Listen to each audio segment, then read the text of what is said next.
The Galactic Assembly had ruled the stars for 12,000 years. 17 species sat on the Great Council, each one believing they were the most advanced beings in the universe. They had cured every disease. They had built ships that could cross galaxies in days. They had created weapons that could destroy entire planets with a single blast.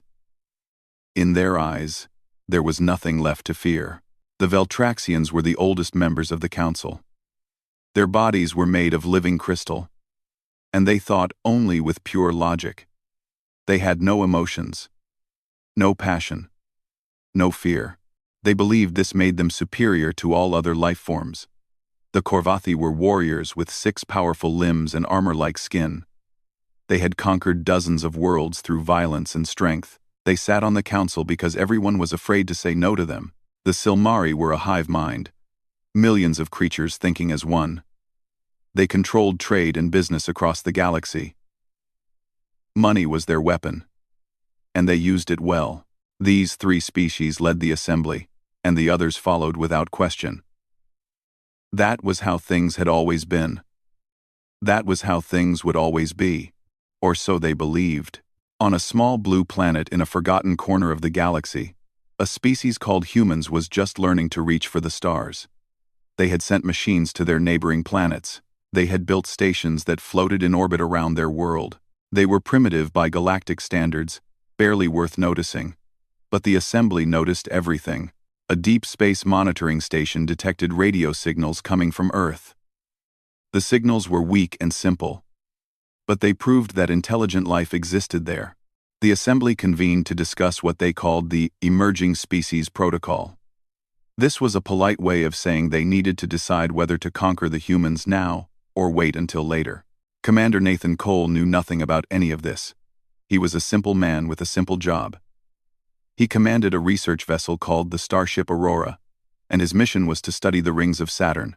He had a crew of 42 people who trusted him with their lives. He had a wife waiting for him back on Earth and a daughter who had just started school. He was thinking about them when the alien ship appeared. The Korvathi warship came out of nowhere. One moment the space around Saturn was empty, and the next moment there was a vessel the size of a mountain hanging in the void. It was covered in weapons that Cole could not even begin to understand. His ship had a few defensive lasers meant for deflecting space debris. The alien ship had enough firepower to crack a moon in half. Ambassador Zelthos commanded the Korvathi vessel.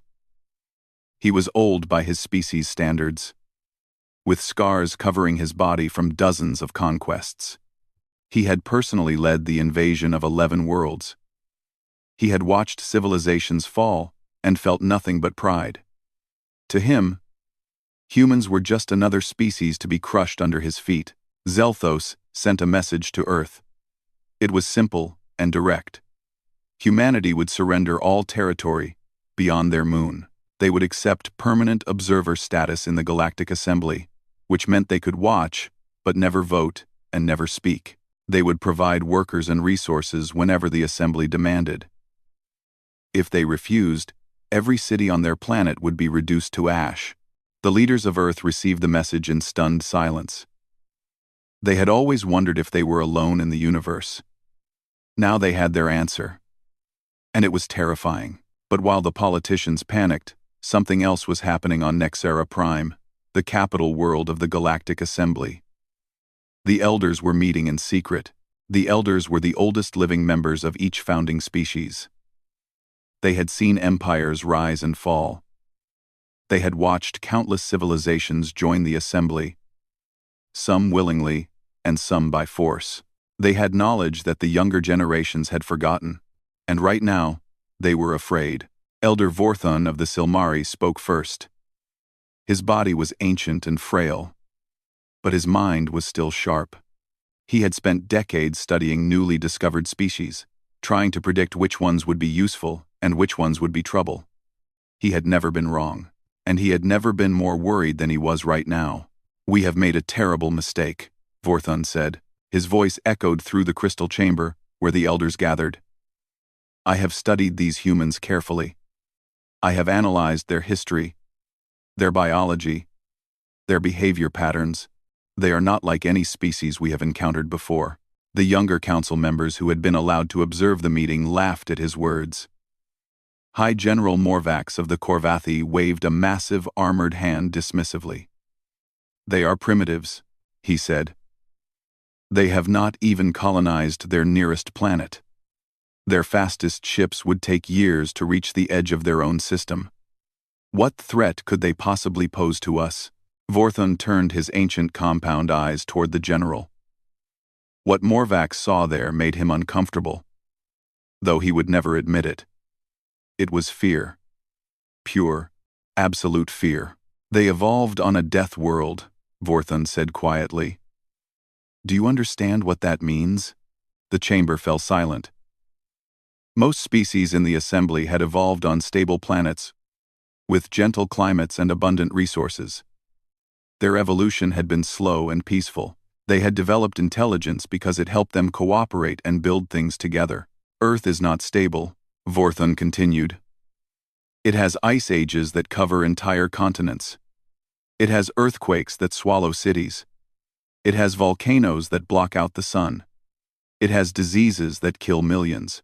It has predators in every environment, from the deepest oceans to the highest mountains.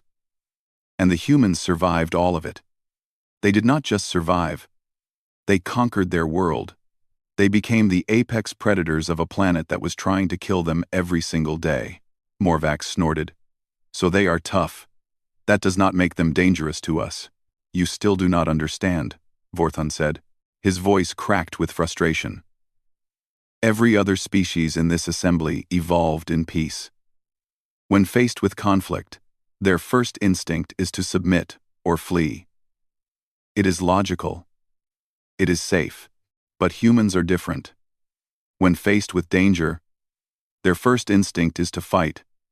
When faced with impossible odds, they do not give up. They get angry.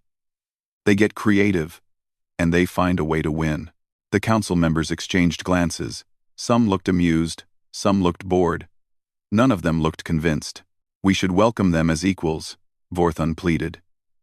"We should approach them with respect and offer them partnership. If we threaten them, if we try to conquer them, we will awaken something terrible, something we cannot control." High General Morvax stood up, his massive frame casting a shadow over the frail elder. "You have grown old and fearful, Vorthon. These humans will kneel like all the others. And if they do not, we will make them kneel. This discussion is over." He turned and walked out of the chamber. The other council members followed, leaving Vorthon alone with his warnings and his fears. The elder looked up at the ceiling, where ancient star maps showed the location of every conquered world. Soon, Earth would be added to that collection. He was certain of it. He was certain the assembly would regret it. They did not listen to him. They never listened. And soon, they would learn why that was the greatest mistake in galactic history. Lieutenant Laura Mitchell had seen the worst of humanity. She had survived the food riots of 2089, when millions starved and cities burned. She had fought in the Antarctic War, where nations killed each other over the last patches of frozen land. She had watched 3 governments collapse and rise again. She was 34 years old, and she felt like she had lived 100 lifetimes. When the alien transmission reached Earth, she was stationed at a defense base in Nevada. She watched the message play on a screen in the command center, surrounded by soldiers who had suddenly gone very quiet. The alien ambassador spoke with contempt, dripping from every word. Surrender or die. Submit or burn. The same ultimatum that bullies had given throughout human history, just dressed up in alien language. Laura felt something stir in her chest.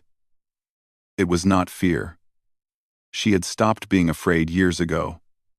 What she felt was recognition. She knew exactly what these aliens were. They were the strong preying on the weak. They were the powerful crushing the powerless. They were every tyrant and every conqueror that humanity had ever faced. And humanity had faced a lot of them. The United Earth Coalition held an emergency meeting. Leaders from every nation gathered to discuss their response. Some wanted to surrender immediately. They argued that fighting was pointless, that the aliens were too advanced, that resistance would only lead to extinction. Others wanted to fight no matter the cost. They said that humanity had never bowed to anyone and would not start now. In the end, they chose a middle path. Earth's response was simple. They requested 60 days to prepare transition documents for the surrender. It was a reasonable request, the kind that any bureaucracy would understand. The Korvathi, confident in their power, agreed without hesitation. They had granted similar requests to dozens of conquered species. It was a small courtesy before the inevitable submission.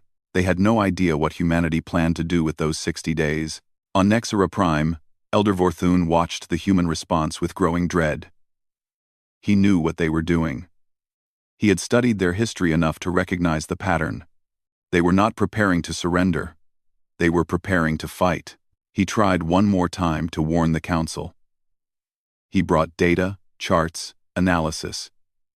He showed them how humans had responded to every existential threat in their history. When a massive asteroid threatened their planet millions of years ago and killed most life on Earth, the small mammals who survived eventually evolved into humans. When ice ages froze their world, they invented fire and clothing and shelter. When diseases killed millions, they invented medicine. When they ran out of resources, they invented new ways to find more. They do not accept defeat, Vorthun told the council. It is not in their nature. When you tell a human that something is impossible, they take it as a personal challenge. When you threaten them with death, they do not cower. They prepare. High General Morvax laughed at him. Let them prepare. Let them build their primitive weapons and train their primitive soldiers. It will make no difference. Our ships are protected by shields that their weapons cannot penetrate. Our soldiers wear armor that their bullets cannot scratch. They are insects trying to fight a storm. You are making a mistake, Vorthun said quietly. The only mistake, Morvax replied, is wasting time listening to a frightened old fool. Back on Earth, humanity was proving Vorthun right. Dr. Samuel Park was the chief physicist at the Geneva Research Institute. He was 61 years old, with gray hair and tired eyes, and a mind that had won 3 Nobel Prizes. When the alien ship appeared near Saturn, it had left behind fragments of debris from its entry into normal space. Small pieces of alien technology floating in the void. Earth's fastest ships had collected those fragments and brought them back for study. Samuel spent the first week just staring at the alien materials. They were beyond anything he had ever seen. The metal was lighter than aluminum, but stronger than titanium. The circuits inside were so small that they could only be seen with the most powerful microscopes. The power systems operated on principles that violated everything he thought he knew about physics. He could have given up. Any reasonable scientist would have. The technology was too advanced. The gap too wide. It would take centuries for humanity to understand it all. But Samuel Park was not a reasonable scientist. He was a human scientist, and humans did not accept impossible. He gathered the brightest minds on the planet. Engineers, physicists, chemists, biologists. They worked around the clock, sleeping in shifts, eating at their desks. They did not try to understand everything. They focused on one thing only, the shields. By the end of the 2nd week, they had a theory. By the end of the 4th week, they had a prototype. By the end of the 6th week, they had a weapon that could punch through alien shields like paper. It was crude. It was ugly. It was held together with duct tape and prayer. But it worked. Captain Derek Hayes coordinated the military response. He was a career soldier, the son of soldiers, the grandson of soldiers. His family had fought in every major conflict for 5 generations. He knew something that the aliens did not understand. Humans were very, very good at war. He unified the militaries of every nation on Earth. Old enemies became allies overnight. Countries that had been ready to destroy each other suddenly found common purpose. Russian soldiers trained alongside American soldiers. Chinese engineers worked with European engineers. African tacticians planned strategies with South American tacticians. For the first time in history, humanity was truly united. And they were united by rage. Lieutenant Laura Mitchell trained the 1st Battalion of soldiers who would face alien combatants. She pushed them harder than they had ever been pushed. She taught them that fear was just a feeling, and feelings could be ignored. She taught them that size and strength did not win battles. Intelligence and determination did. She taught them that they were not fighting for their countries or their governments. They were fighting for their species, for their children, for every human who had ever lived and every human who would ever be born. They think we are primitive, she told her soldiers on the last day of training. They think we are weak. They think we will break. But they do not know us. They do not know what we have survived. They do not know that we have been fighting since we first stood upright on the plains of Africa. They do not know that we have never stopped fighting. And they do not know that we never will. 60 days came and went. Earth did not surrender. When the Korvathi ambassador demanded an explanation, Commander Nathan Cole sent a reply from the bridge of the Aurora. His message was short and clear. We have considered your offer carefully. Our answer is no. If you want our planet, you will have to take it from us. And we promise you this. It will cost you more than you can possibly imagine. The Korvathi High Command received the message with disbelief. No species had ever refused them. No species had ever dared. They assembled their invasion fleet. 300 warships, each one capable of destroying a continent. The largest military force the galaxy had seen in 1,000 years. They were coming to teach humanity a lesson about power. They were about to learn a very different lesson themselves. The Korvathi invasion fleet emerged from hyperspace like a swarm of angry wasps. 300 warships, each one larger than anything humanity had ever built. Their hulls were black as night, covered in weapons that glowed with deadly energy. At the center of the formation flew the Devastator, the personal flagship of High General Morvax. It was the largest warship in the galaxy, a monument to Korvathi power and arrogance. Morvax stood on the bridge, his 6 limbs folded behind his back, watching Earth grow larger in the view screen. The blue planet looked so fragile, so small, he almost felt sorry for the creatures living there. Almost. But mercy was weakness, and Morvax had never been weak. Begin the attack, he ordered. Destroy their orbital stations first, then their military bases. Leave the cities for last. I want them to watch their world burn piece by piece. The fleet moved forward like a slow wave of death. The Korvathi were confident. Why would they not be? They had done this hundreds of times before. Primitive species always fell the same way. A show of force, some strategic destruction, and then the surrender. It was almost boring. They did not see the human ships hiding in the asteroid belt near Mars.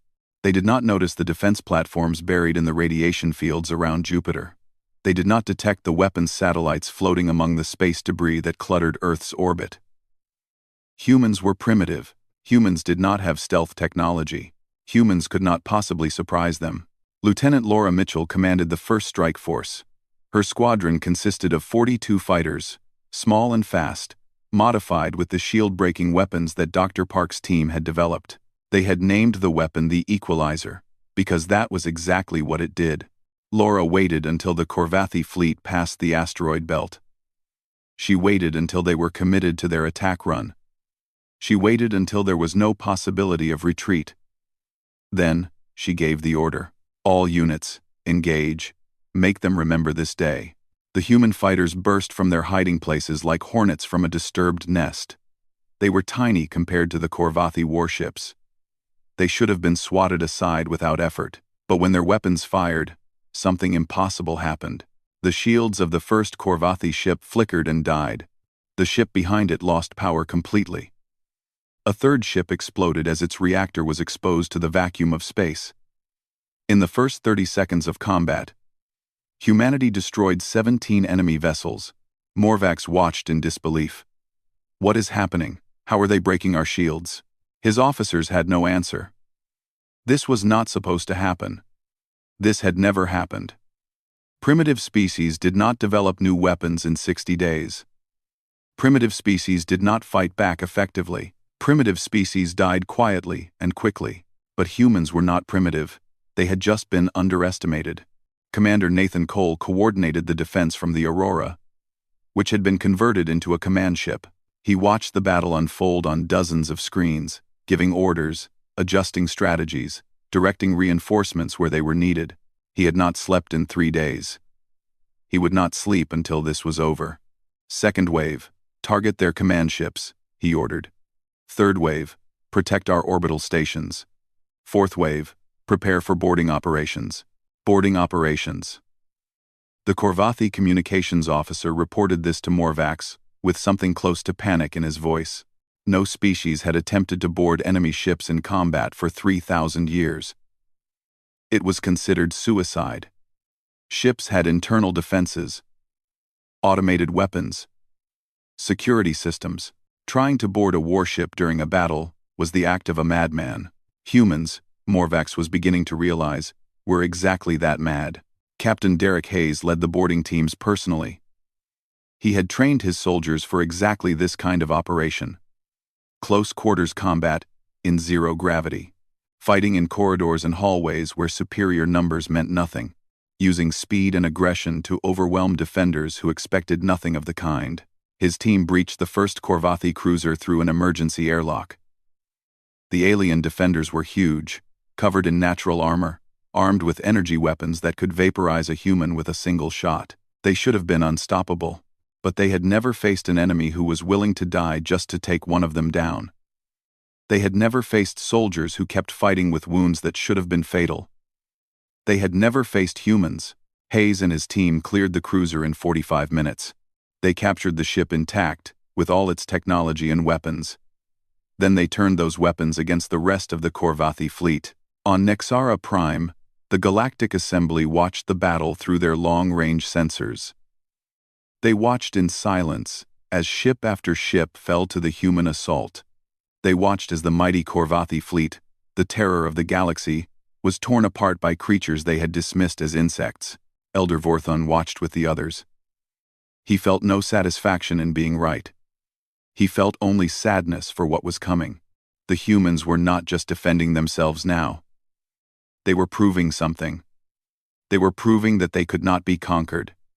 They were proving that they could not be ignored. They were proving that they were a force the galaxy would have to reckon with. Back at Earth, the Battle of the Sol system reached its climax.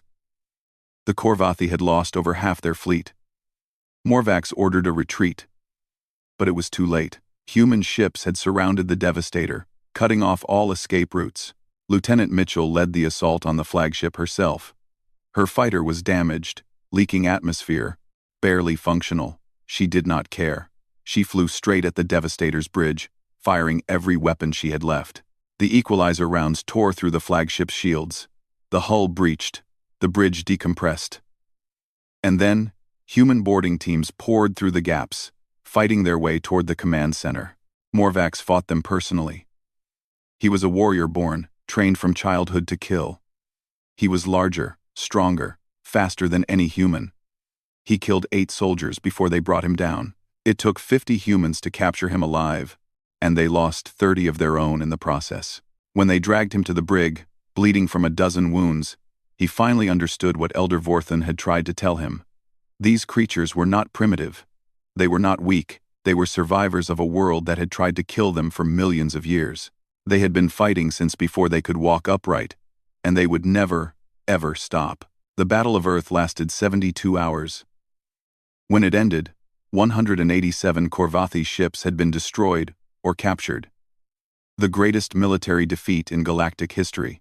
An entire species humiliated by creatures who had barely learned to leave their own planet.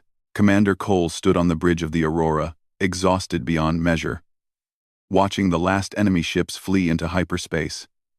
He did not feel triumphant. He felt tired, and he knew this was only the beginning. "Send a message to the Galactic Assembly," he said. "Tell them what happened here.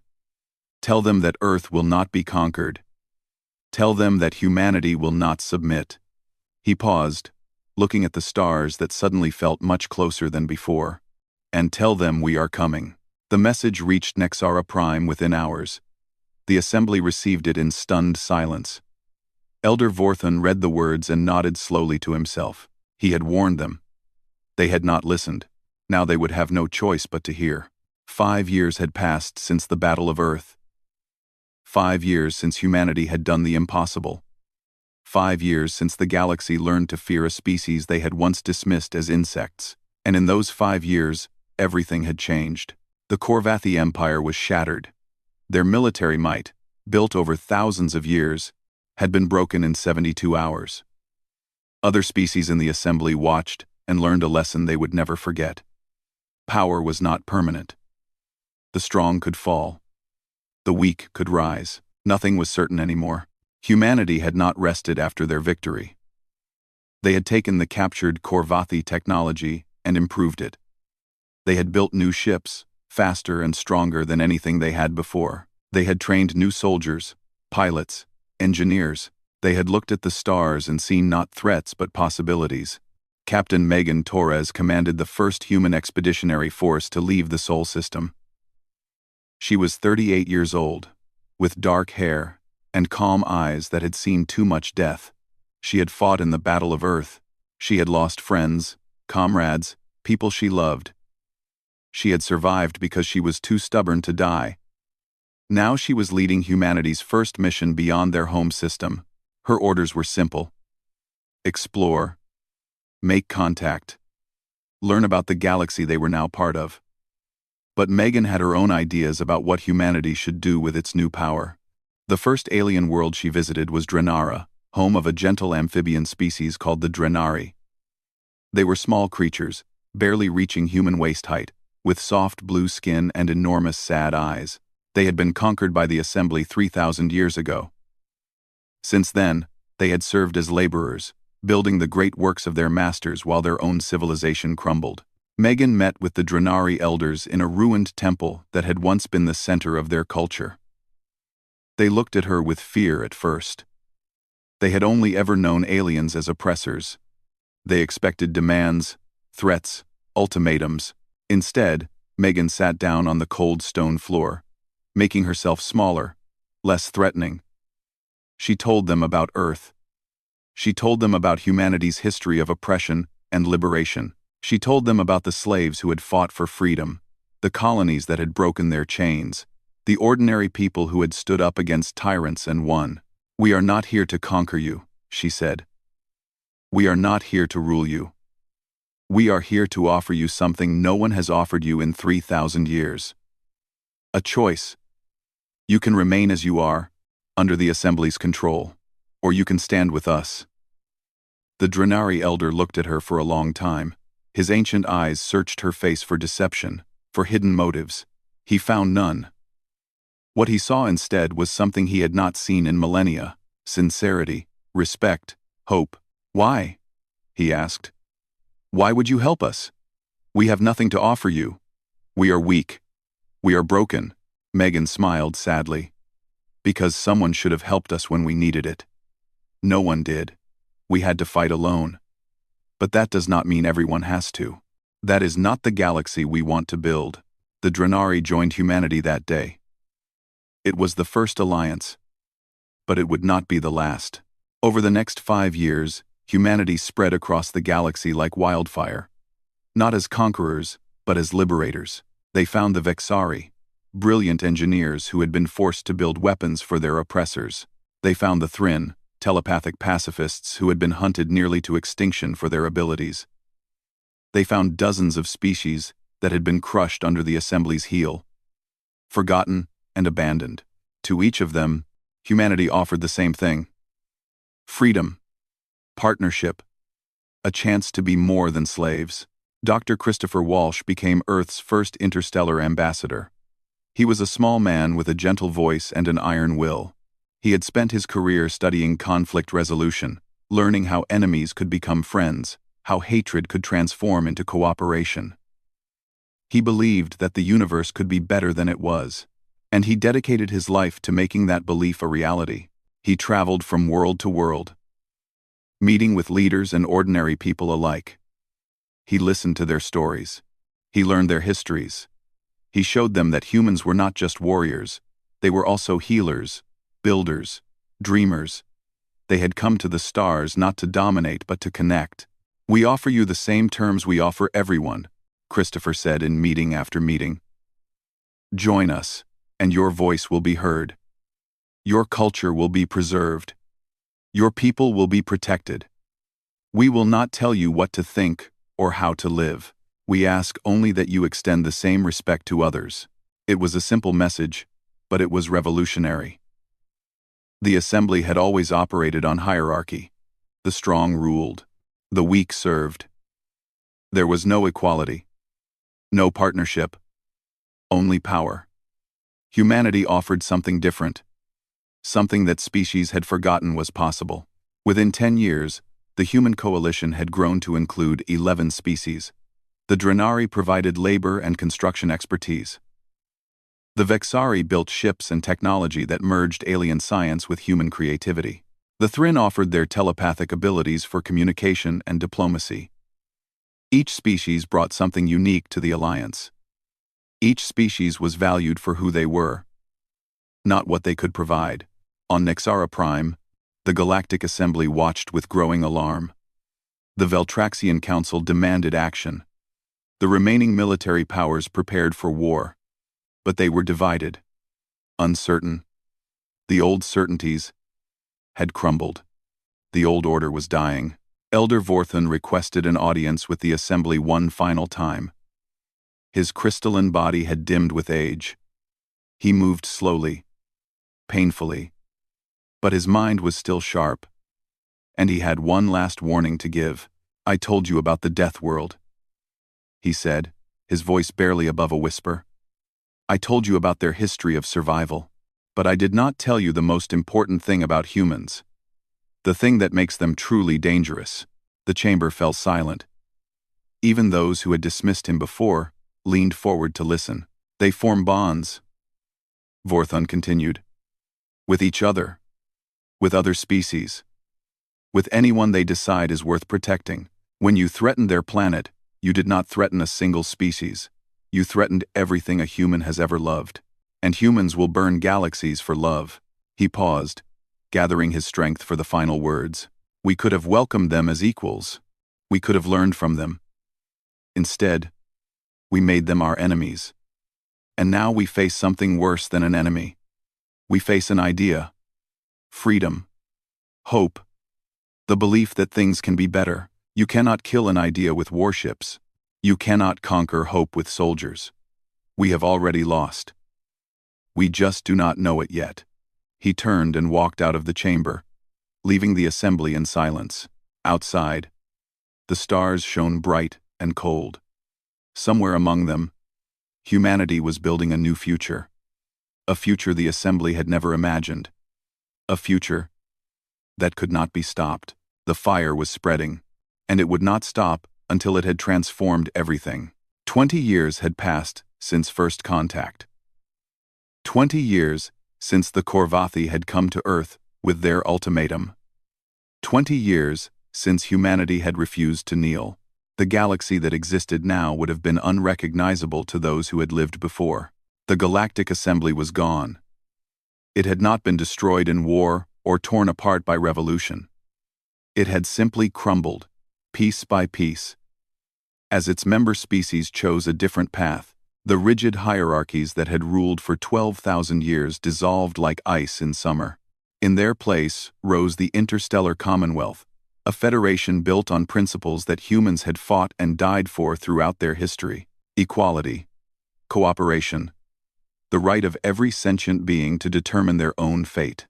Admiral Laura Mitchell stood on the observation deck of the Commonwealth's newest vessel, the INS Horizon. Her hair had turned silver over the years, but her eyes were still sharp, still watchful. She had been a soldier once, a warrior. Now she was something more, a protector of the peace she had helped to build. Around her, a crew of 12 different species worked together in perfect harmony. A Drenari communications officer monitored signals from across the sector. A Vexari engineer adjusted the ship's systems with delicate precision. A Thrin counselor helped resolve a minor dispute between two junior officers. Humans worked alongside all of them, teaching and learning in equal measure. This was what they had fought for. Not domination, not revenge. This. Dr. Samuel Park had passed away 3 years earlier, peacefully, surrounded by students and colleagues who had carried his work forward. His legacy lived on in the hybrid technology that powered Commonwealth ships. Human creativity merged with alien science, creating something neither could have achieved alone. The equalizer weapon that had turned the tide at Earth was now a museum piece, a reminder of darker days. Commander Nathan Cole, now Secretary General of the Commonwealth, stood on the surface of Nexara Prime. The former capital of the Assembly had been transformed. The cold crystal towers still stood, but between them grew gardens planted by Drenari landscapers. Thrin meditation centers offered peace to troubled minds. Human cafes served food and drink from 100 worlds. It was a living symbol of what the galaxy had become. Cole was old now. His hair was white, his face lined with decades of responsibility, but he stood straight as he delivered the annual Unity Day address, his voice carrying across the planet and beyond, to 1 trillion beings on 10,000 worlds. 20 years ago, we were told to submit, he said. We were told we were primitives. We were told we had no place among the stars. We were told our only value was in our obedience. We proved them wrong. Not through cruelty. Not through domination. But through the simple truth that has guided humanity since we first looked up at the night sky. He paused, looking out at the crowd. Species that had been enemies now stood side by side. Former masters and former slaves shared the same space. The same hope. The same future. No one is free until everyone is free, Cole continued. That is what we believe. That is what we fought for. That is what we will continue to fight for. As long as there is injustice in the universe, we came to the stars not to conquer but to connect. And together, we have built something that no single species could have built alone. A commonwealth of equals. A family of worlds. In the crowd, Elder Vorthun watched and listened. He was the last surviving elder of the old assembly. Preserved by medical technologies he had once dismissed as primitive, he had spent his final years not in power but in service. He taught young humans about galactic history, warning them of the mistakes that had nearly destroyed civilization. And he learned from them about something the assembly had never understood: hope. A young human girl pushed through the crowd until she reached his side. Her name was Emma, and she was 8 years old. Her parents had died in the final conflicts of the transition, and Vorthun had become something like a grandfather to her. She looked up at him with curious eyes. Elder Vorthun, is it true that everyone was scared of humans? Vorthun looked down at her innocent face. He remembered the fear he had felt 20 years ago, warning the council about the Death World species.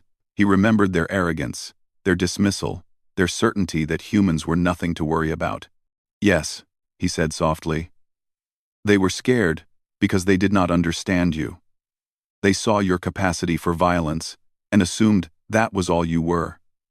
They did not see your capacity for kindness, your loyalty, your stubborn refusal to accept injustice.